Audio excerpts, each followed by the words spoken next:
m'a dit, quand tu rentres dans la cage, on dirait que tu as mangé un piment cabri juste avant. Donc voilà. Piment cabri. Oh, la chaîne qui poique.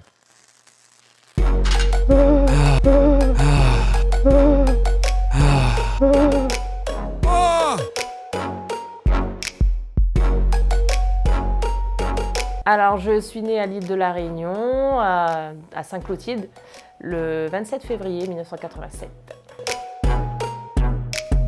Alors là, vous savez, quand on dit réunionnais, il y a un peu de tout, hein.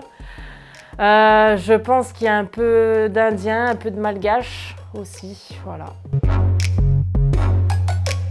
Ma passion plus jeune, j'en ai eu beaucoup de sport. J'avoue, beaucoup de sport.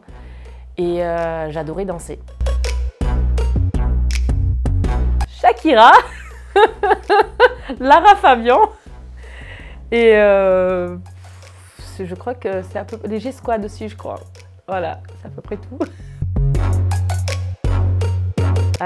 J'étais une élève bavarde, dissipée, mais par contre j'étais très sérieuse dans le travail.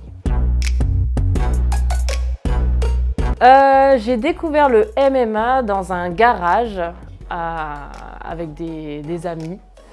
Voilà, ils me disaient toujours essaye, essaye, essaye. Et du coup, dès le premier essai, ça a été une vraie révélation. Mon premier combat, donc c'était en pancrace parce que c'était pas encore en MMA. Dans le temps, il n'y avait pas encore la légalisation du MMA en France.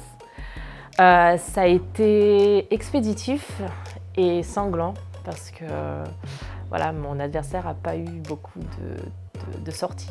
Voilà, d'issue.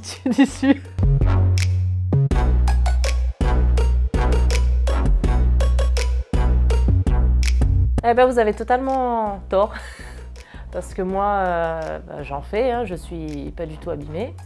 Du moins, je fais en sorte que ce soit pas le cas. Et aujourd'hui, c'est totalement un sport de femmes. Justement, les gens demandent des combats de femmes parce qu'on est beaucoup plus stratégique, j'ai envie de dire, que les hommes qui utilisent beaucoup plus leur force. Alors, on me surnomme Spicy parce que mes combats sont assez épicés, assez expéditifs et surtout, c'est en Angleterre que ça vient ce surnom. Parce qu'on m'a dit, quand tu rentres dans la cage, on dirait que tu as mangé un piment cabri juste avant. Donc voilà.